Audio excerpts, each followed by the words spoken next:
नमस्कार दोस्तों, मेरा नाम है सोनू निगम और आप देखना शुरू कर चुके हैं सेंटर फॉर सोशल स्टडीज़ की video. Political science third year में जो हमारा एक पेपर है, development process and social movement in contemporary India, मैं उसी के बारे में ये वीडियो लेकर आया हूँ। महिला आंदोलन के ऊपर पूरा ये बेस्ड होगा। इसे मैंने अनुपमा रॉय की रीडिंग से तैयार किया है। मैं शुरू करता हूँ। अगर हम महिला आंदोलन को समझने की कोशिश करें और फिर ये ढूंढने की कोशिश करें कि वो कौन कौन से महत्वपूर्ण पड़ाव हैं जिन्होंने महिला आंदोलन को खड़ा किया है, तो हम देखेंगे कि इसकी शुरुआत, या भारत में जो महिला आंदोलन है उसकी शुरुआत आज़ादी से पहले ही हो जाती है, यानी कि ब्रिटिश शासन काल में ही। तो ब्रिटिश शासन काल में हम देखते हैं 19वीं शताब्दी में और 20वीं शताब्दी के उत्तरार्ध में कि महिलाएं राजनीतिक एकजुटता दिखाती है। राजनीतिक एकजुटता का मतलब है राष्ट्र के प्रति अपनी भावना, राष्ट्रवाद के प्रति एकजुटता। क्योंकि हमारे यहाँ पे अंग्रेज़ों का कब्ज़ा था, तो अंग्रेज़ों से भारत को मुक्ति दिलाने में भी महिलाओं का महत्वपूर्ण योगदान था। वो लड़ाई लड़ रही थी उस समय। तो मैंने देखिए हेडिंग दी है राजनीतिक एकजुटता शिक्षा से मताधिकार तक। तो इस पूरे फेज़ में, यानी कि ब्रिटिश शासनकाल में आज़ादी मिलने तक, स्वतंत्रता से पूर्व, महिलाएं राजनीतिक एकजुटता दिखाती है, अपनी शिक्षा और मताधिकार को प्राप्त करने के लिए भी एक साथ आती है। इन सब के अलावा जो सबसे पहली समस्याएं हैं वो क्या हैं? देखिए, 19वीं शताब्दी में जो है समाज सुधार शुरू हो जाते हैं, सामाजिक सुधार शुरू हो जाते हैं। यानी कि जो समाज की कुरीतियाँ हैं, धर्म के आधार पे, संस्कृति के आधार पे, परंपराओं के आधार पे जो कुप्रथाएं चली आ रही थीं, उनमें सुधार करने का, उनको ख़त्म करने के प्रयास जारी हो चुके थे। लेकिन यहाँ जो समाज सुधार किए जा रहे थे वो पुरुषों के द्वारा थे, वो पुरुष समाज सुधारक थे। राजा राम मोहन राय, लाला लाजपत राय वगैरह जो भी हम नाम जानते हैं वो पुरुष समाज सुधारक हैं। तो वो महिलाओं की आवाज़ बन रहे थे उस समय। लेकिन इस दौर में, जिस दौर की हम बात कर रहे हैं, वहाँ हम देखते हैं कि दो सवाल खड़ा होता है। एक तो वुमेन सेल्फ डिटर्मिनेशन का, दूसरा नेशनल सेल्फ डिटर्मिनेशन का, यानी कि स्त्री स्वाधीनता को सवाल और राष्ट्रीय स्वाधीनता का सवाल। स्त्री स्वाधीनता का यहाँ पे मतलब ये है कि महिलाओं को उन सारी कुरीतियों से, उन सारे शोषणों से आज़ादी दिलाना, जो समाज की देन है, जो संस्कृति की देन है, जो परंपराओं की देन है। तभी जाके महिलाओं को स्वाधीनता, महिलाएं आज़ाद हो पाएंगी। क्यों? महिलाएं जिस फाउंडेशन में बंधी है उन सबसे स्वाधीनता की बात कर रहे हैं। और राष्ट्र स्वाधीनता का मतलब यहाँ पर है कि देश को अंग्रेजी हुकूमत से आज़ाद कराना। तो यहाँ दोनों सवाल को लेकर महिलाएं अपनी भागीदारी साबित करती है, मतलब वो दोनों ही चीज़ में जुड़ जाती हैं। स्त्री स्वाधीनता को लेकर भी आवाज़ उठाती है और राष्ट्र स्वाधीनता को लेकर भी आवाज़ उठाती है, वो आंदोलनरत हो जाती है। अब जब स्त्री स्वाधीनता की बात आती है, वुमेन सेल्फ डिटर्मिनेशन की बात आती है, तो सवाल ये आता है कि ये प्राप्त कैसे होगा, मतलब महिलाएं स्वतंत्र कैसे होंगी उन कुरीतियों से। तो कहा गया कि देखो भाई, स्त्री स्वाधीनता की प्राप्ति तभी हो सकती है जब शिक्षा में सुधार किया जाए। चौथा पॉइंट देखें आप, शिक्षा में सुधार किया जाए और जो कुप्रथाएं हैं उनका उन्मूलन किया जाए, तब जाके स्त्री स्वाधीनता प्राप्त होगी। यानी कि शिक्षा में सुधार और कुप्रथा का उन्मूलन से ही स्त्री स्वाधीनता प्राप्त हो सकती है। अब ये स्त्री स्वाधीनता की जो हम कुरीतियाँ वगैरह की जो बात कर रहे हैं वो है क्या? देखिए, रिफॉर्म करने की बात हुई थी एजुकेशन में, और removal of the practice like, मतलब कि जैसे कि चाइल्ड मैरिजेस से आज़ादी करवाना, जो बाल विवाह है उससे ख़त्म करना, सती प्रथा ख़त्म करना, प्रदा प्रथा ख़त्म करना, और जो विडो रिमैरिज पर जो बाधाएं थी, विधवा पुनर्विवाह पे जो बाधाएं थी उन्हें ख़त्म करना, इन सब को ख़त्म करने की तैयारी हुई और शिक्षा में सुधार के द्वारा महिलाएं आगे बढ़ सकती हैं, ये बात तय हुई। तो इन सब को लेकर आंदोलन शुरू हुए, इन सब को लेकर राजनीतिक एकजुटता महिलाओं की शुरू हुई।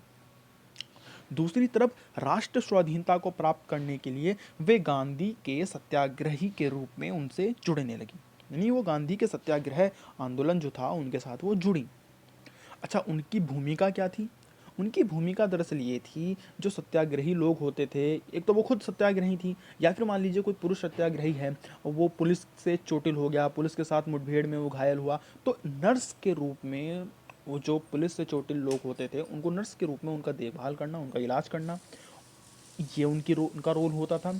और जो रूल तोड़ने होते थे, अंग्रेज़ों के जो रूल तोड़ने होते थे, उनमें भी वो अपना भागीदारी देती थी और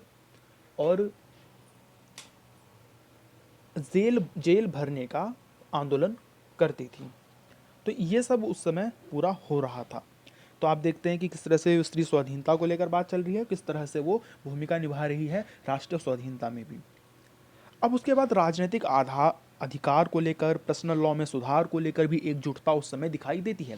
पर्सनल लॉ में सुधार का मतलब ये है कि पर्सनल लॉ, यहाँ पर मुस्लिम पर्सनल लॉ या हिंदू पर्सनल लॉ की बात हो रही है। जैसे कि आप पता है कि जो मुस्लिम पर्सनल लॉ है उसमें महिलाओं को संपत्ति का अधिकार कुछ हद तक है, लेकिन हिंदू पर्सनल लॉ में ऐसा कोई अधिकार था नहीं उस समय। हालांकि बाद में वो जुड़े बने, अभी भी एक लॉ लागू हुआ, तो ये सब पहले नहीं था। तो उसको लेकर वो संपत्ति में अधिकार को लेकर भी आगे बढ़ रही थी, उसके लिए भी वो मांग कर रही थी, और राजनीतिक अधिकार देने की भी बात वो कर रही थी। हुआ क्या था कि जब हमारे देश में जब प्रांत बनाए गए और जब जैसे मुंबई, मद्रास ये सब बनाए, तो वहाँ पे लेजिस्लेचर की स्थापना हुई, विधानसभाओं की स्थापना हुई वहाँ पे काफ़ी हद तक। तो वहाँ पे महिलाओं को ना तो चुनाव लड़ने का अधिकार था, ना ही वोट देने का अधिकार उन उन विधानसभाओं का जो था, जो प्रांतों की विधानसभाएं थी उस समय। लेकिन फिर महिलाएं आंदोलनरत हुई, उन्होंने इसके लिए आंदोलन किया। तो हम देखते हैं कि 1921 में किस तरह से जो है महिलाओं को बॉम्बे और मद्रास में उनको मताधिकार मिला, चुनाव लड़ने का अधिकार मिला। उसके बाद आप देखिए कि भारत छोड़ो आंदोलन जो हुआ, जो अ, एक तरह से राष्ट्रीय स्वाधीनता का एक विशेष स्तंभ है, वहाँ पे भी एक नाम बहुत इंपॉर्टेंट है, अरुणा आसिफ अली का, जिन्होंने मुंबई जाके जो है तिरंगा लहराया, उस समय झंडा लहराया, और फिर जो है उन्होंने उसे अ, भारत छोड़ो आंदोलन का आगाज़ हुआ उन्होंने। अरुणा आसिफ अली तो बहुत फेमस नाम है उस आंदोलन की। एक ये, अब यहाँ पे अगर हम बात देखें कि देखिए कोई भी जो आंदोलन होता है, कोई भी जो मूवमेंट होता है, वो बिना संगठन के नहीं हो सकता। तो हम देखते हैं कि इसी दौर में भारत में कई सारे महिला संगठन, महिलाओं के काम करने के लिए जो संगठन हैं वो सामने आने लग जाते हैं इसी दौर में, स्वतंत्रता से पूर्व, आज़ादी से पहले ही। जैसे कि 1926 में national council for women in India बना। इसका काम या इसका मानना ये था कि महिलाएं और बच्चों का वेलफेयर करके और सामाजिक सुधार करके, इन दोनों के ज़रिए ही, यानी कि वेलफेयर करके और सामाजिक सुधार करके ही महिलाओं के राइट्स को प्रोटेक्ट किया जा सकता है। National council for women in India का ये मानना था, और उन्होंने इसके लेकर अपनी एक संगठन बनाए। उसके बाद आप देखते हैं कि 1927 यानी एक साल बाद जो है ऑल इंडिया वुमेन कॉन्फ्रेंस की स्थापना होती है, AIWC की स्थापना होती है। ये पुणे में इसकी स्थापना होती है, उस समय पूना कहा जाता था। इनका मानना ये था, अच्छा एक बात और मैं बता दूं कि इनकी इनके मेंबर कौन होते थे। इनके मेंबर दरअसल upper caste, upper class, upper middle class, princely families, Congress party के मेंबर्स, कम्युनिस्ट पार्टी के मेंबर्स, जो महिलाएं होती थी उसमें, जो डॉक्टर्स हुआ करती थी, जो एजुकेशनिस्ट हुआ करती थी, जो सोशल वर्कर हुआ करती थी उस समय की, वो इनके मेंबर्स हुआ करते थे। यानी कि जो अपर क्लास होता था सोसाइटी का, वो इनके मेंबर हुआ करते थे। ठीक, तो ये एक बात आपको ध्यान रखनी है उस समय की। अच्छा, ये काम क्या कर रही थी ऑल इंडिया वुमेन कॉन्फ्रेंस? आपको पता है दिल्ली यूनिवर्सिटी में एक कॉलेज है, lady Irwin college for women, उनकी स्थापना इसने की। इन्होंने पूरे देश भर में कई सारे स्कूल खोले। इन लोगों ने देश भर में हस्तशिल्प केंद्र खोले, यानी हैंडीक्राफ्ट सेंटर्स खोले, जिससे कि महिलाएं जो कुछ काम सीख सकें, कुछ कौशल सीख सकें, स्किल आप सीख सकें, अपने घर में, अपने इलाके में वो कुछ काम ऐसा कर सकें जिससे कि वो अपना सेल्फ रिलायंस हो पाए, कुछ पैसा कमा सकें, यानी कि इकॉनमिक लिहाज से भी वो इंडिपेंडेंट हो सकें। इसके लिए काम कर रही थी। Next, all India women's conference ने बाल विवाह का बहुत घोर विरोध किया था। उन्होंने लगातार इसके लिए संघर्ष किया। रिजल्ट ये निकला कि 1929 में एक शारदा एक्ट पास हुआ, एक शारदा एक्ट आया। शारदा एक्ट ने जो मैरिज की एज होती है उस पर सीमाएं लगाई, उस पर सीमाएं लगाई। कहा कि महिलाओं की एज कम से कम 14 होनी चाहिए, पुरुषों की एज कम से कम 18 होनी चाहिए। इस एक्ट में ये था। तो आप इसे एक अचीवमेंट कह सकते हैं इस संगठन का, इस आंदोलन का। इसके अलावा कई सारे क्षेत्रीय संगठन भी हो रहे थे। अब तक मैंने आपको दो नेशनल ऑर्गेनाइजेशन के बारे में बताया। कुछ क्षेत्रीय संगठन भी थे, रीजनल संगठन भी थे, जैसे महिला आत्मरक्षा समिति थी बंगाल की, आंध्र महिला संगम आंध्र प्रदेश से, और वुमेन सेल्फ डिफेंस लीग ये पंजाब में थी। ध्यान देने वाली बात ये है कि जितने भी मैंने आपको ये बताए ऑर्गेनाइजेशन, इन सब को लीड कौन कर रहा था? इनको लीड कर रहे थे communist women's. B N Rao वगैरह इसमें बहुत कुछ लिखते हैं इसके बारे में।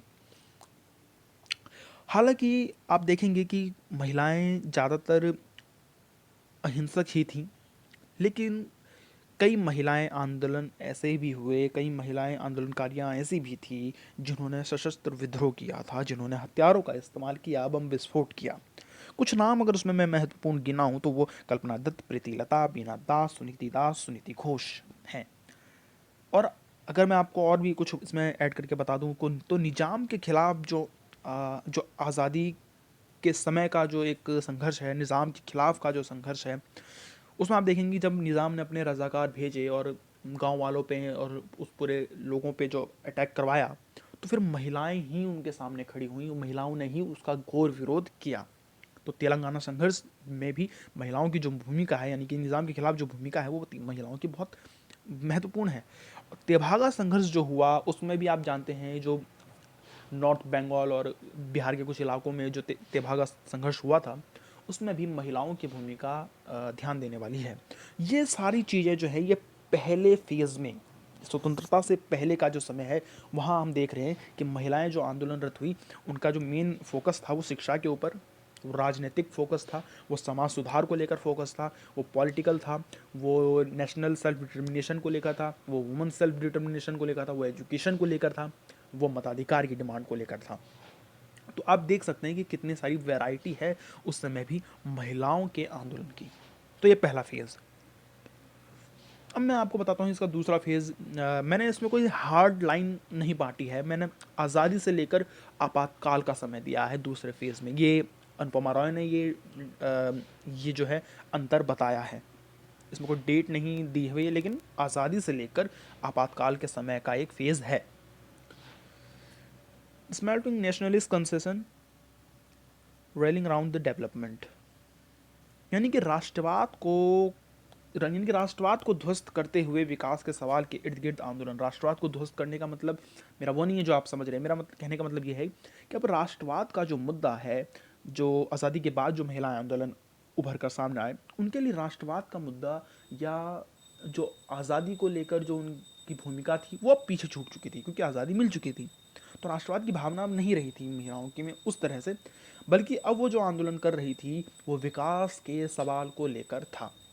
यानी कि जो विकास हुआ देश में, जो नीतियाँ अपनाई गई, उनसे महिलाओं को क्या लाभ मिला, वो कहाँ ठहरती हैं विकास की रेस में, इसको लेकर महिलाओं ने आंदोलन किए। एक बहुत इंपॉर्टेंट यहाँ पे मैं एक जिक्र करना चाहता हूँ, NFIW का national federation for Indian women नाम से एक संगठन बना, और ये देश के सबसे बड़े महिला संगठन में से एक है। 1954 में ये बना और नासिफ अली इसकी एक प्रोमिनेंट लीडर रही। अब आप देखिए कि आज़ादी के बाद जब महिलाएं आंदोलन करना शुरू होती हैं तो उनका सवाल होता है इकोनॉमिकली, यानी कि डेवलपमेंट से रिलेटेड। क्यों होता है? ध्यान दीजिए, 1971 में एक कमेटी बनती है, committee on the status of women in India. ये एक रिपोर्ट निकालती है। दरअसल इस कमेटी, जैसा आपने नाम ही देख लिया, committee on the status of women in India, ये कमेटी का नाम है। ये कमेटी बनती है कि महिलाओं की क्या स्थिति है भारत के अंदर, क्या विकास से उन्हें कोई लाभ मिला, क्या उनकी स्थिति सुधरी, नहीं सुधरी तो वो कहाँ हैं, किस प्रकार से उनको लाभ मिला, नहीं मिला तो क्यों नहीं मिला, इन सब चीज़ों को लेकर ये कमेटी बनाई जाती है। और ये एक रिपोर्ट तैयार करती है टुवर्ड्स इक्वालिटी के नाम से। टुवर्ड्स इक्वालिटी के नाम से एक रिपोर्ट तैयार करती है। उसमें जो दिए जाते हैं, जो आंकड़े या जो उसमें बिंदु गिनाए जाते हैं, वो बहुत चौंकाने वाले होते हैं, या यूँ कहो कि चौंकाने वाले नहीं होते हैं। सबको पता होता है कि ऐसा ही है महिलाओं की स्थिति। क्या आता है उसमें निकल कर आता है कि महिलाओं की जो स्थिति है देश में, वो बेहद निम्न स्तर की है। उसमें लगातार गिरावट आ रही है। पॉलिटिकली उनको सपोर्ट बहुत मिला है, उनके पास वोटिंग राइट है, आर्थिक रूप से वो बिल्कुल भी आज़ाद नहीं है, और सामाजिक रूप से भी उनके लिए बहुत सारी बाधाएं समाज में हैं। इन सब चीज़ों ये सब चीज़ इसमें लिखी होती है। और जो दूसरी सबसे इम्पॉर्टेंट बात इस रिपोर्ट में होती है वो होता है, हाईलाइट किया जाता है कि शिशु लिंग अनुपात जो है, जो चाइल्ड सेक्स रेशियो है देश का, वो बहुत ज़्यादा उसमें अंतर है, वो लगातार गिर रहा है। यानी कि अगर 1000 पुरुष हैं देश में तो 850 महिलाएं हैं। 1000 बच्चे जन्म लेते हैं तो 850 लड़कियां जन्म लेती हैं उसमें, और 1000 लड़के जन्म लेते हैं, यानी कि 150 का लगभग आंकड़ा है। इसे कहते हैं मिसिंग वुमन, यानी कि महिलाएं गायब हैं, या तो उनकी कन्या भ्रूण हत्या कर दी जाती है, यदि वो जन्म ले भी ले तो भी उनकी परिस्थितियां ऐसे पैदा हो जाती हैं कि वे अपने 5 साल की उम्र तक पहुँचते पहुँचते उनमें से कई महिला लड़कियां मर जाती हैं, उनका निधन हो जाता है, या आगे उनको इस तरह का उत्पीड़न सहना पड़ता है कि उनका विकास नहीं हो पाता। तो इसे मिसिंग वुमन के नाम से जाना गया। अब रिपोर्ट आती है, कमेटी रिपोर्ट निकालती है तो कुछ सिफारिश भी देती है। कहते हैं कि महिलाओं की स्थिति को बेहतर करने के लिए एक राष्ट्रीय महिला संगठन बनाना चाहिए, कई सारे सहकारी समूह बनाने चाहिए, यानी कि महिलाओं के ग्रुप बना देने चाहिए जो वो अपने स्तर पर अपनी समस्याओं को सुलझा सके। वो आर्थिक समस्याएं हो सकती हैं, अगर किसी को लोन चाहिए तो 10 महिलाएं जुड़ें, 100 रुपये जमा करें तो एक को 1000 रुपये का एक सपोर्ट मिल जाएगा। मतलब इस तरह के सहकारी समूह की बात हुई।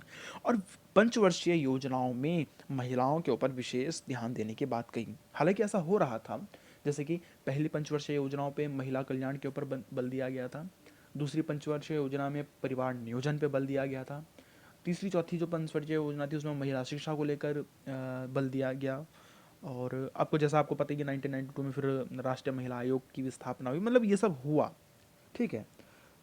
अच्छा, अब इसमें कई सारे आंदोलन जो उस समय हो रहे थे, जो आर्थिक आधार पे थे, वो हिंसक भी थे, अहिंसक भी थे। अगर मैं हिंसक की बात करूं तो माओवादी आंदोलन थे, जो आदिवासी महिलाएं जिसे चला रही थी। आपको पता है कि जो गरीब जो किसान थे या लैंडलेस लेबर जो थे, भूमिहीन जो श्रमिक थे, इन अनएम्प्लॉयमेंट बहुत ज़्यादा थी, मजदूरी बढ़ नहीं रही थी, कास्ट का जो है दबाव बहुत ज़्यादा था। तो इन सब चीज़ों को लेकर लेफ़्ट पार्टीज़ जो है, या जो माओवादी विचार की थी, वो सब ने अपनी एक्टिविटी चलाई, आदिवासी और दलित को इकट्ठा किया। और वहाँ पर जो मूवमेंट होता है आप देखेंगे कि वो एक दरअसल हिंसक आंदोलन में बदल जाता है, चाहे वो नक्सलवादी आंदोलन ही क्यों ना हो। दूसरी तरफ अगर आप नॉन वायलेंट मूवमेंट अगर आप देखें तो समझ में आएगा कि शारदा मूवमेंट जो था, वो आप कह सकते हैं कि जो शहादा मूवमेंट जो हुआ महाराष्ट्र में, जो आदमी वहाँ के आदमी जो थे वो अल्कोहल का, शराब का सेवन करते थे, जिससे कि घरेलू हिंसा की वारदात बढ़ती थी, गरीबी ज़्यादा थी। तो इन सब चीज़ों को लेकर महिलाओं ने आंदोलन किया। तो हम धीरे धीरे देख रहे हैं कि महिलाएं अपने सवाल को लेकर आगे बढ़ रही हैं। आर्थिक रूप से वो जो जानती है कि शराब पीने से देश में घर के अंदर गरीबी बढ़ती है, तो फिर वो उसमें भागीदारी ले रही है। तो शहादा आंदोलन जो था वो शराब के खिलाफ था, शराब के सेवन के खिलाफ। दूसरी तरफ एक यहाँ भी ऐसे भी महिला आंदोलन हो रही है। फिर जयप्रकाश नारायण का जो आपातकाल का आंदोलन था, जो संपूर्ण क्रांति था, वो एक गांधीवादी नेता थे, और वो आपको पता है कि वो अहिंसक विचारधारा के थे। तो उन्होंने जब आंदोलन चलाया संपूर्ण क्रांति, तो उसमें महिलाएं बहुत बड़ी मात्रा में जुड़ी। गुजरात और बिहार की जो मिडिल क्लास की वुमेंस थी, जो स्टूडेंट थे, हाउसवाइफ्स थी, वो इनके साथ बहुत बड़ी मात्रा में इस मूवमेंट से जुड़े। वो पॉलिटिकल करप्शन के खिलाफ थे, जो राजनीति में भ्रष्टाचार बढ़ रहा था उसके खिलाफ थी वो महिलाएं।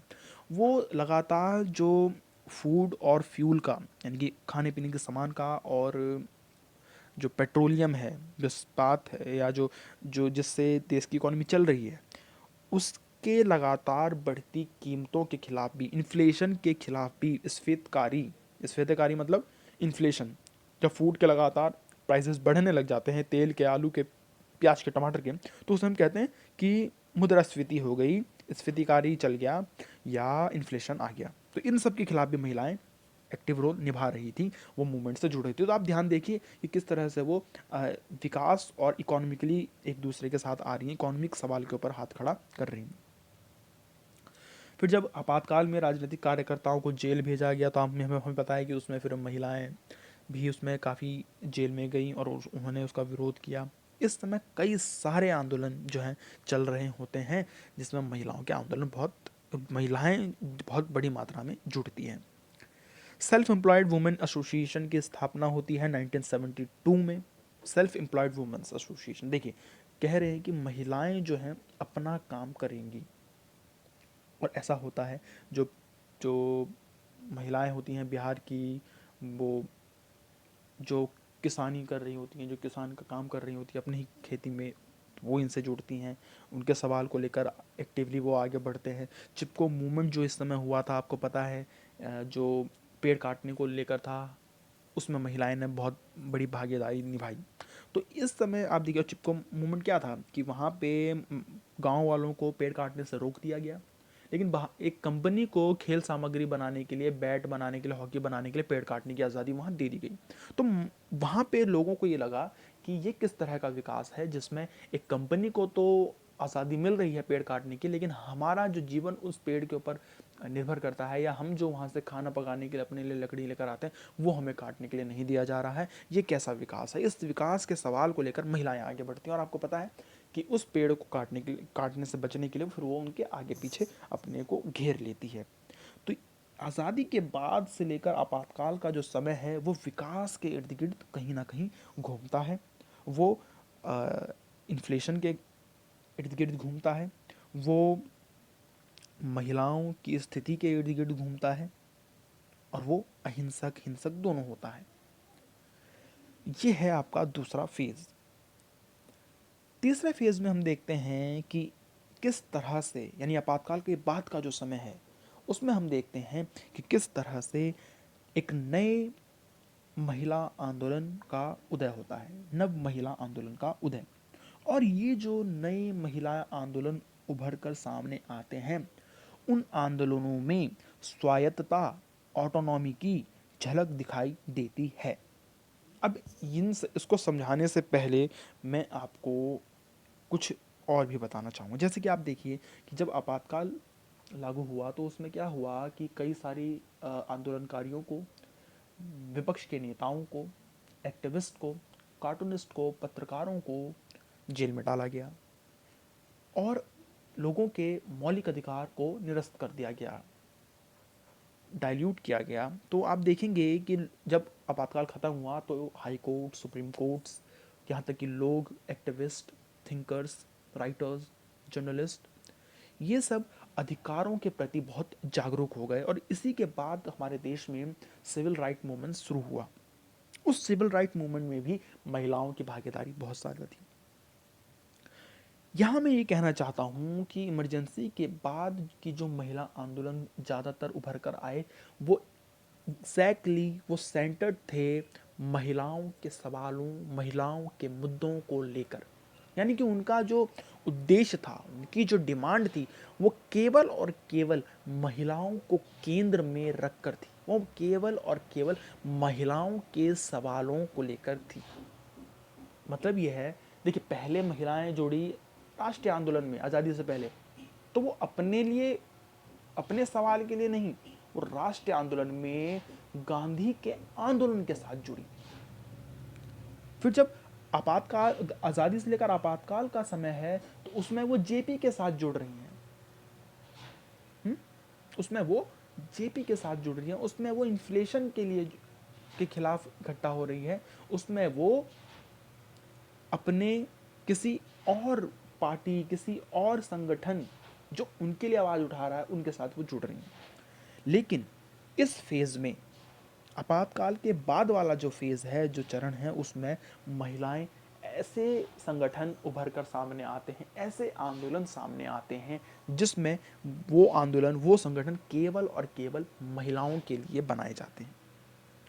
तो अब देखिए कि दो तरह के संगठन अब सामने दिखाई देंगे।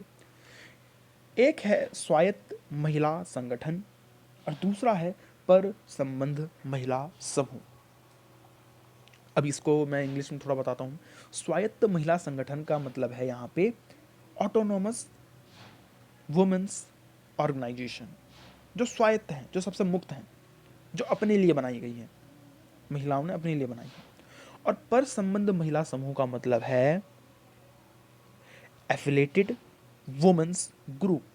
एफिलेटेड मतलब जो दूसरे के साथ जुड़ी हो। देखिए मैंने नीचे लिख रखा है पर संबंध महिला समूह मतलब क्या है, जो दूसरों के साथ जुड़ी हुई हैं, दूसरे किसी संगठन के साथ जुड़ी हैं, दूसरे किसी दल के साथ जुड़ी हैं, दूसरे किसी ऑर्गेनाइजेशन के साथ जुड़ी है। जैसे कि राजनीतिक दल के साथ जुड़ी है, वो कांग्रेस के साथ जुड़ी है, वो बीजेपी के साथ जुड़ी है, या मान लीजिए वो समाजवादी पार्टी के साथ जुड़ी है, वो कम्युनिस्ट पार्टी के साथ जुड़ी हुई हैं। तो वो राजनीतिक दलों के साथ जुड़ी हुई हैं। हर दल का एक महिला विंग होता है, आपको पता है, बीजेपी का भी है, कांग्रेस का भी है, एक महिला विंग होता है। तो वो ऐसे ऐसे समूहों को महिला पर संबंध महिला समूह कहेंगे। या वो किसी लेबर ऑर्गेनाइजेशन के साथ जुड़ी हो, किसी एनजीओ के साथ जुड़ी हो, श्रम संगठन के साथ जुड़ी हो, तो वो पर संबंध है, दूसरों से संबंधित है वो महिला समूह। और एक होता है स्वायत्त महिला संगठन, जो इस फेज में उभर कर सामने आते हैं, यानी कि ऑटोनोमस वुमेन्स ग्रुप, जो विशेषतः महिलाओं पर आधारित होता है। क्या मुद्दे होते हैं इनके स्वायत्त महिला संगठन के, क्या मुद्दे होते हैं इनका? मुद्दा है वुमेन्स का इंटरेस्ट यानी महिला हित, लिंग केंद्रित मुद्दे, स्त्री यौनिकता का सवाल। स्त्री यौनिकता का सवाल का मतलब है जो महिलाओं की सेक्सुअलिटी है उसके ऊपर नियंत्रण किसका होना चाहिए, क्योंकि चाहे वो चाहे वो रिप्रोडक्शन का सवाल हो, चाहे वो एक बेबी को जन्म देने का सवाल हो, इसमें जो एक दायरा होता है, एक अधिकार होता है, वो फैमिली का बर्डन, वो पुरुषों का बर्डन ज़्यादा होता है। तो वहाँ वो सवाल खड़ा करते हैं कि महिलाओं को आज़ादी होनी चाहिए इस सवाल पर। अब एक इम्पॉर्टेंट बात यह है कि ये जो नए स्वायत्त महिला आंदोलन शुरू होते हैं, जो सिर्फ अपने सवाल को लेकर, महिलाओं के सवाल को लेकर आगे बढ़ते हैं, उन आंदोलनों को केंद्र में अगर हम देखें तो दिल्ली और मुंबई है। दिल्ली इसलिए है क्योंकि दिल्ली के अंदर आप देखेंगे कि इन संगठनों के मुख्यालय हैं, हेडक्वार्टर्स हैं। दिल्ली इसलिए एक केंद्र है, और मुंबई इसलिए एक केंद्र है क्योंकि जो आंदोलन हुए हैं वो मुंबई में हुए हैं। कितना इंटरेस्टिंग है कि मुख्यालय इनका दिल्ली में और आंदोलन इनके मुंबई में। क्यों? क्योंकि मुंबई की जो महिलाएं हैं वो ज़्यादा प्रोग्रेसिव आप कह सकते हो उन्हें, वो इकोनॉमिकली थोड़ा आगे हैं, फॉरवर्ड हैं, वो सर्विस सेक्टर्स में हैं, वो बैंकिंग सेक्टर में हैं, मतलब वो थोड़ी फॉरवर्ड महिलाएं हैं। इसीलिए वो जानती हैं कि उनके सवाल क्या हैं, उनकी असल समस्याएं कहाँ। वो थिंकर हैं, वो एक्टिविस्ट हैं, तो इसीलिए आंदोलन की जो केंद्र है वो मुंबई है। अब कौन कौन से स्वायत्त महिला संगठन इस समय सामने आते हैं, तो वो मैं अगर कुछ नाम लूँ तो उसमें आपको forum against operation of women, FAOW, इसके अलावा मानुषी है 1979 में, ये जो एफ उसके अलावा सहेली है 1981 में, इसके अलावा जागोरी है 1984 में, और फेमिनिस्ट प्रेस का जो काली फॉर वुमेन है वो भी सामने आता है 1984 में। पूरे देश भर में इनका उदय देखने को मिलता है। इसमें ज़्यादातर अर्बन महिलाएं, अर्बन एरियाज़ की महिलाएं, मिडिल क्लास की महिलाएं, जो एजुकेटेड थी, जो कोई प्रोफेशन में लगी हुई थी, जो ऑर्गेनाइज थी, जो एक्टिव थी, वो महिलाओं के खिलाफ जो वायलेंस है उनके लिए वो करती क्या थी कि कानूनी सहायता प्रदान करती थी। यानी कि ये स्वायत्त महिला संगठन करते क्या थे, वो कानूनी सहायता प्रदान करते थे। भाई टॉर्चर किया घर वालों ने, उत्पीड़न किया, शोषण किया, वायलेंस किया, तो कानूनी सहायता का मतलब यहाँ पे है कि वकील प्रोवाइड करा दिया आपको। दहेज के खिलाफ आंदोलन करना, उस के खिलाफ एक कानून लाने की मांग करना, ये इनका काम। अभी आप देखें तो सवाल जो मैंने आपको बताया है, जो स्त्री यौनिकता का सवाल है, उसमें प्रजनन पर नियंत्रण का जो सवाल है कि रिप्रोडक्शन जो एक्टिविटी है उस पर किसका राइट होना चाहिए, किसका अधिकार होना चाहिए, सवाल किसका होना चाहिए कि मन जो है वो प्रेग्नेंट होना चाहती है या नहीं। तो ये सवाल महिलाएं उठाती हैं उस समय और कहती हैं कि इस पे हमारा ये फैसला होना चाहिए। पितृसत्ता के खिलाफ आवाज़ उठाती है। जो एक पेट्रियार्क की सोसाइटी है, उनके जो नेचर है उसका, उनकी जो एक ड्राइंग है जिसके खांचे में महिलाओं को रखने की कोशिश की जाती है, वो उसके खिलाफ आवाज़ उठाती है। अब देखेंगे कि जो रेप्स है, जो डाउरी डेथ है, जो जो मैं आपको बता रहा हूँ रिप्रोडक्टिव चॉइस है, जो सेक्सुअल डिवीज़न ऑफ लेबर है कि महिलाएं तो भाई घर का काम करेंगी, पुरुष जाएंगे बाहर काम करने, जो पेट्रियार्क की सोच है, इन सब के खिलाफ अपना आवाज़ उस समय वो उठाती हैं। दूसरी तरफ जो एफिलेटेड वुमेंस ग्रुप हैं, जो दूर किसी राजनीतिक दल के साथ जुड़े हैं, किसी श्रम संगठन के साथ जुड़े हैं, किसी और एनजीओ के साथ जुड़े हैं, जो पर संबंध महिला संगठन है, यानी कि वो क्या करते हैं, वो गरीबी के सवाल पे आवाज़ उठाते थे, वो साक्षरता के लिए आवाज़ उठाते थे, वो मानवीय कार्य सोशल वर्क करते थे, वो इस तरह के सवाल उठा रहे हैं। तो मतलब ये कि जो नया महिला आंदोलन शुरू होता है, जो स्वायत्त महिला संगठन उभर कर आते हैं, उन्होंने महिलाओं के व्यापक सवालों को उठाया है, बड़े सवालों को बड़े लेवल पर उठाया है। अब यहाँ पर मैं एक बात कह दूँ कि भाई पर संबंध महिला संगठन बहुत ज़रूरी हैं। क्यों ज़रूरी हैं? क्योंकि ये एफिलेटेड होते हैं किसी और संगठन के साथ, यानी कि इनकी संख्या बहुत ज़्यादा होती है, इनके मेंबर बहुत ज़्यादा होते हैं, इनका इम्पैक्ट बहुत बड़ा होता है, और ये डायरेक्टली आप देखेंगे तो राजनीति से जुड़े हुए होते हैं। जैसे कांग्रेस से जुड़ी हुई जो महिला संगठन है, बीजेपी से जुड़ी जो महिला संगठन है, वो राजनीति और सरकार से डायरेक्ट जुड़े हुए होते हैं। तो इनकी वाजिबता को लेकर, इनकी उपयोगिता को लेकर कोई सवाल नहीं उठाया जा सकता। ये दोनों ही ज़रूरी है। तो आप पर संबंध महिला संगठन को कम नहीं आंक सकते। अगला देखिए, और जो मॉडर्न, या यूं कहो कि जो 90s के बाद का जो सवाल है, 80 के दशक के बाद का जो आंदोलन है, वो किस लिए है? वो है दरअसल महिलाओं के पहचान को लेकर। तो अब जो सवाल है इस फेज़ में, 80 के दशक 90 के दशक में, जो इसके बाद जो सवाल खड़ा हो रहा है, जो महिलाएं आंदोलन खड़े हो रहे हैं, वो अपनी पहचान और एक समानता के मुद्दों को लेकर अपनी आवाज़ उठाते हैं। अब पहचान का मतलब यहाँ पे क्या है, आइडेंटिटी का मतलब क्या है? Talking differently, addressing identity and equality. तो जब असमानता की बात करता हूँ तो मैं कहता हूँ कि भाई कहीं ना कहीं कास्ट मैटर करेगा, कहीं ना कहीं क्लास मैटर करेगा, कहीं ना कहीं बैकवर्ड फॉरवर्ड की बात आएगी, कहीं ना कहीं अमीर गरीब की बात आएगी, कहीं ना कहीं दलित की बात आएगी, हिंदू मुस्लिम की बात आ जाएगी। और फिर जब मैं पहचान की बात कर रहा हूँ तो फिर वही बात है कि अगर आप लाइन खींचते हैं कि ये हैं महिलाओं की समस्याएं, ये महिलाओं की समस्याएं हैं, तो एक लाइन आपने खींच दी कि भाई इसके ऊपर नीचे में महिलाओं की समस्या। फिर आप देखेंगे कि उसमें अगर आप कास्ट के लिहाज से देखें तो ये ज़रूर आपको नज़र आएगा कि जो फॉरवर्ड कास्ट की जो महिलाएं हैं, उनकी समस्याओं में, और जो शेड्यूल कास्ट या शेड्यूल ट्राइब्स की जो महिलाएं हैं, उनकी समस्याओं में अंतर है। बैकवर्ड क्लास या बैकवर्ड कास्ट की जो महिलाएं हैं, उनकी समस्याएं अधिक हैं, घोर हैं, जटिल हैं फॉरवर्ड क्लास या फॉरवर्ड कास्ट की महिलाओं से। यानी कि जो 80 के दशक के बाद महिला आंदोलन शुरू हो रहे हैं, वो कहीं ना कहीं दलित के आसपास नज़र आएंगे। तो 80 के दशक के बाद 1990 में, जो 90 के दशक में दलित नारीवादियों ने अपनी आवाज़ उठाना शुरू किया। जो दलित फेमिनिस्ट वॉइस थी वो 1980 के दशक के बाद अपनी कास्ट की आइडेंटिटी को लेकर आगे बढ़ती है।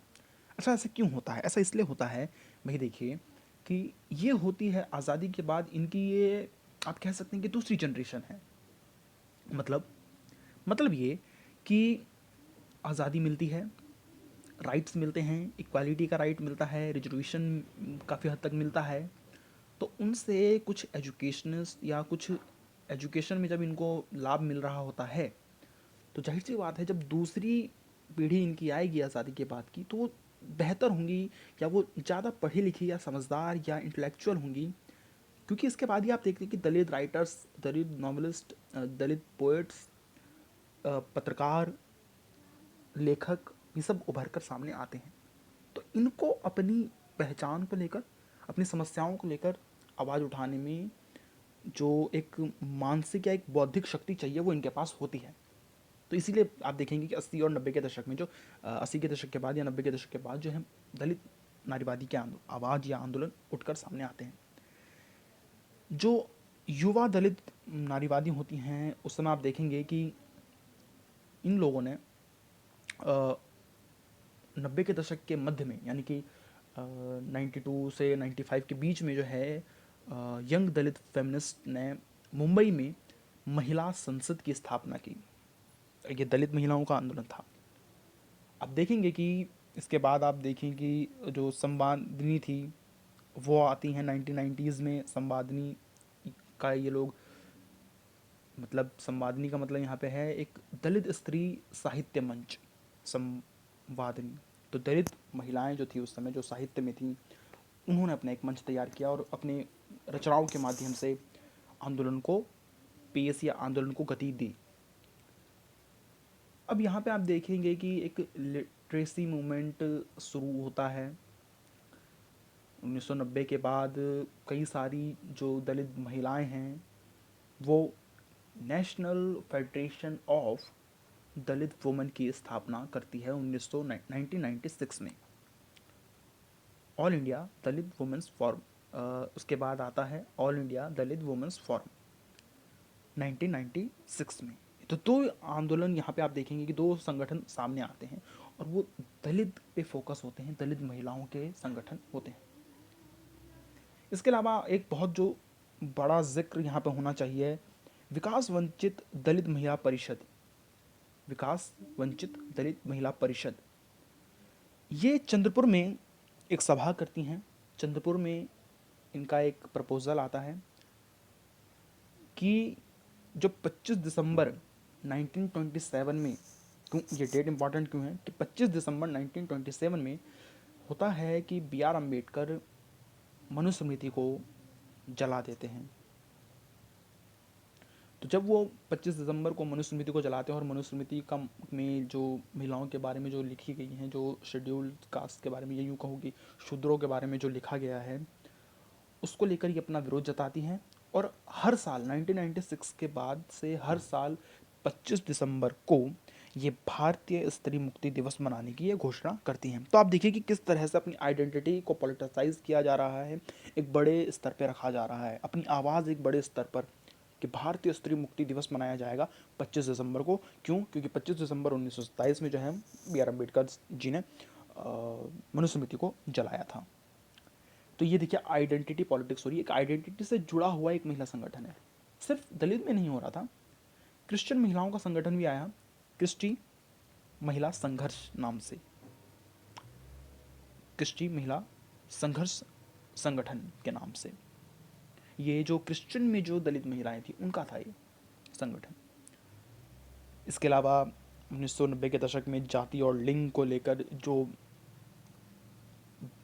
पूरी पॉलिटिक्स चल रही होती है, इससे हम सब बाजे मालूम है हमें कि किस तरह से बहुजन समाजवादी पार्टी ये आती है, वो चुनाव जीतती है। बामसेफ के बाद बहुजन समाजवादी पार्टी जो आती है वो चुनाव जीतती है, वो दलित के ऊपर राजनीति करती है। तो यहाँ पे आप देखेंगे कि उसके बाद मायावती भी जो है अपना सीएम बनती है और वो उत्तर प्रदेश की। तो वहाँ पे पॉलिटिक्स जो है वो खूब चल रही होती है। फिर यही वो दौर होता है, आपको पता होना चाहिए, यही वो दौर है जब महिलाओं को स्थानीय सरकारों में या पंचायत और नगर पालिका वगैरह में रिजर्वेशन मिलता है। तो ये सब आंदोलन के ही परिणाम होते हैं। एलजीबीटी का आंदोलन चलता है, जेंडर बेस्ड जो उनकी आज़ादी है या जो उनके सवाल हैं, जो डाइवर्सिटी है सेक्सुअलिटी और जेंडर को लेकर, उस एजेंडा को लेकर आगे बढ़ते हैं। तो ये भी आप देखेंगे कि किस तरह से वो भी आइडेंटिटी पॉलिटिक्स कर रहे हैं, वो भी अपनी आइडेंटिटी को लेकर आगे बढ़ रहे हैं, अपनी आवाज़ उठा रहे हैं। फिर अब देखेंगे कि एक सांस्कृतिक शैक्षिक अधिकार को लेकर जो एक्टिविटीज़ यहाँ पे चल रही होती हैं, जो आपको पता है कि जो माइनॉरिटी कम्युनिटी को लेकर जो आर्टिकल 25 से आर्टिकल 30 तक जो दिया हुआ है फंडामेंटल राइट्स में, वो सिविल मैटर्स या पर्सनल लॉज वगैरह की बात और आगे तक बढ़ती है। हिंदू संगठनों द्वारा आप देखेंगे कि एक यूनिफॉर्म सिविल कोड की मांग शुरू हो जाती है हिंदू संगठनों द्वारा।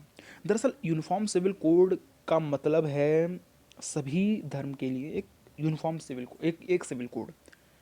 मगर इनकी बातों में से ज़्यादा ये नज़र आता है कि ये यूनिफॉर्म सिविल कोड के नाम पे हिंदू कोड बिल जो है, जो हिंदू पर्सनल लॉ है, वो दरअसल थोपना चाहते हैं। ऐसा देखने में लग सकता है, हालांकि मैं हो सकता है मैं गलत हूँ, लेकिन ऐसा लगता है क्योंकि माइनॉरिटी में हिंदू हैं, तो वो आपको लगता है लगेगा ऐसा। मतलब ये मेरा मानना है, ये सच नहीं हो सकता।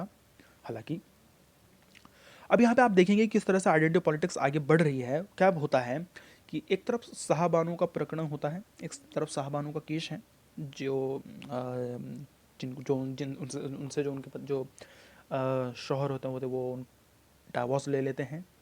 सुप्रीम कोर्ट अपना एक लैंडमार्क डिसीजन देती है 1985 में कि जो डाइवोर्स दिया गया है उस मुस्लिम वुमन को, उन्हें मेंटेनेंस दिया जाएगा।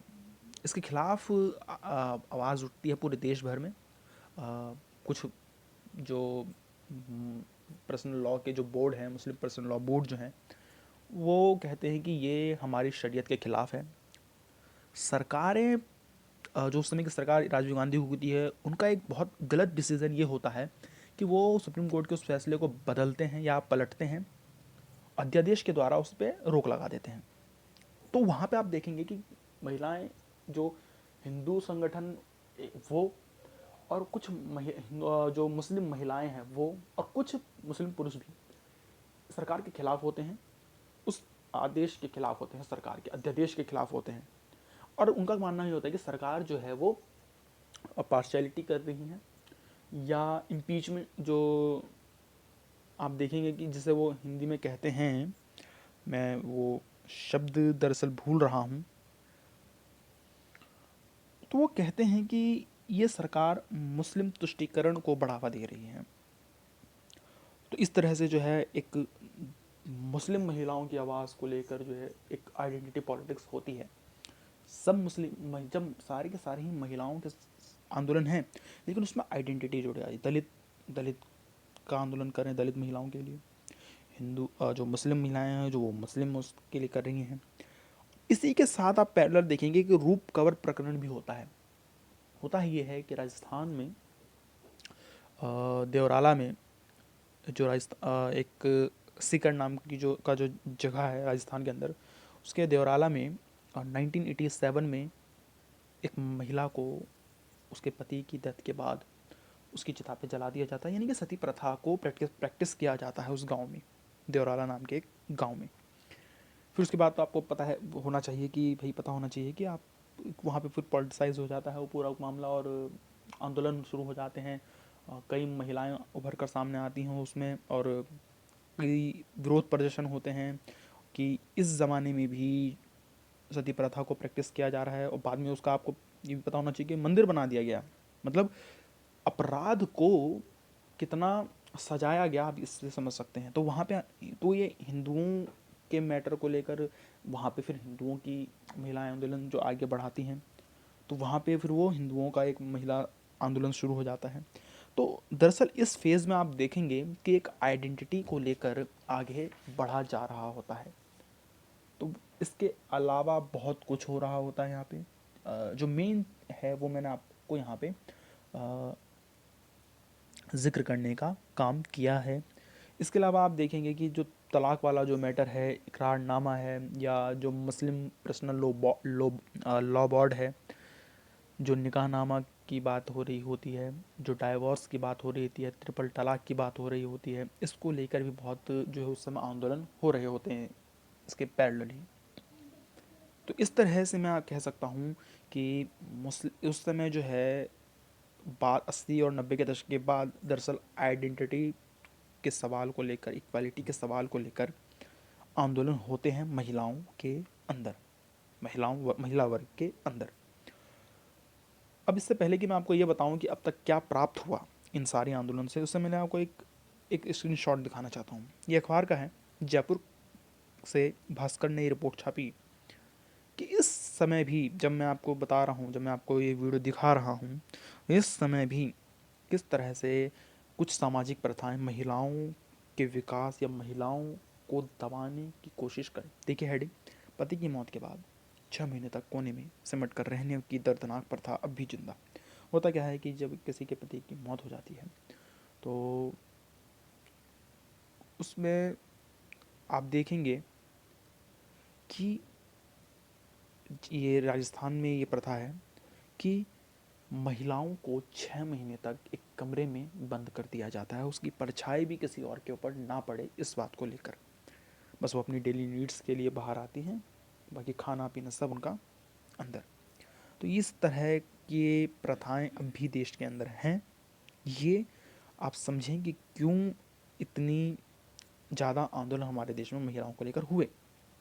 अब ये बात की क्या प्राप्त हुआ महिलाओं को, तो सबसे पहली बात तो ये कि कार्यबल में महिलाओं की भागीदारी बढ़ी है, महिलाएं जॉब्स में आई हैं, सर्विस सेक्टर में बढ़ी हैं, बैंकिंग सेक्टर में बढ़ी हैं, ट्रांसपोर्टेशन सेक्टर में बढ़ी भी हैं, व्यापार में सीईओ बनी हैं। तो आप देखेंगे कि किस तरह से महिलाओं की भागीदारी बढ़ी है कार्यबल में, वर्कफोर्स में। इसके अलावा राष्ट्रीय महिला आयोग की स्थापना होती है 1992 में, अगर मैं ठीक हूँ तो 1992 में स्थापना होती है महिला राष्ट्रीय आंदोलन की, बिल्कुल। इसके अलावा आप देखेंगे कि 73 और 74 जब अमेंडमेंट होता है, जब संशोधन आता है, तो उसमें महिलाओं को स्थानीय शासन में प्रतिनिधित्व मिलता है, 33% का रिजर्वेशन मिलता है। हालांकि ये विधानसभा और लोकसभा राज्यसभा में लागू नहीं है, लेकिन स्थानीय शासन में महिलाओं को ये रिप्रेजेंटेशन को तय करने के लिए ये अधिकार दिया जाता है, एक आरक्षण दिया जाता है। इसके अलावा महिला सशक्तिकरण होता है। आपको पता है कि अब भारत की महिलाएं कहाँ कहाँ किस किस पोस्ट पर रहीं। जेंडर आधारित बजट की बात शुरू होती है 2005-2006 में, पहली बार इसे प्रैक्टिस किया जाता है, लागू भी किया जाता है। जो बजट है उसमें विशेष रूप से महिलाओं की ज़रूरतों को ध्यान में रखकर बजट तैयार होता है। इसे हम जेंडर आधारित बजट की और एक मसला देख सकते हैं। 2005 में घरेलू हिंसा से महिला संरक्षण अधिनियम पारित होता है। महिलाओं के खिलाफ जो घरेलू हिंसाएं होती है, जो डोमेस्टिक वायलेंस होता है, उसमें महिलाओं को बहुत ज़्यादा राइट दिए जाते हैं इस अधिनियम के ज़रिए। संपत्ति में अधिकार की बात आती है, इसमें 2006 में 2005-2006 में भी एक सुप्रीम कोर्ट का फैसला आता है, जिसमें वो कहते हैं कि महिलाओं को अपने जो को पार्टनर हैं उसमें अपनी संपत्ति में उनको बराबर का हक मिलेगा। हालांकि उस समय ये था कि अगर उनके फादर की डेथ 2005-2006 से पहले हुई है तो फिर वो तभी डिपेंड करता है कि अगर उनके भाइयों को देना चाहे संपत्ति तो। लेकिन अभी हाल ही में 2020 में, अभी हाल ही में जो सुप्रीम कोर्ट का नया फैसला है उसमें वो कहा है कि चाहे डेथ कभी भी हुई उसके फादर की, उनको, महिलाओं को अपने पैतृक संपत्ति में अधिकार पाने का बराबर का हक है। तो ये एक बहुत बड़ा आप कह सकते हैं रिजल्ट निकल कर आए। 3 तलाक को निरस्त कर दिया गया, सुप्रीम कोर्ट ने 3 तलाक को बैन कर दिया, क्रिमिनलाइज कर दिया, सज़ा का प्रावधान कर दिया। ये भी एक आप रिज़ल्ट मान सकते हैं, एक अचीवमेंट मान ही सकते हैं। इसके अलावा हाल में जो आप देखें कि गवर्नमेंट की जो पॉलिसीज़ बन रही है उसमें मेन फोकस महिलाओं को लेकर होता है। चाहे वो मुद्रा योजना आप देख सकते हैं नई सरकार की, उज्ज्वला योजना आप देख सकते हैं, जनधन योजना आप देख सकते हैं, तो इन सब में महिलाओं की भागीदारी और महिलाओं को सेंटर में रखकर इन सब पॉलिसी को लागू किया जा रहा है। तो ये भी एक अचीवमेंट हो सकती है। वीडियो देखने के लिए धन्यवाद। वीडियो को लाइक करें, शेयर करें, और आपको वीडियो कैसा लगा कमेंट करें। चैनल को सब्सक्राइब करें। धन्यवाद।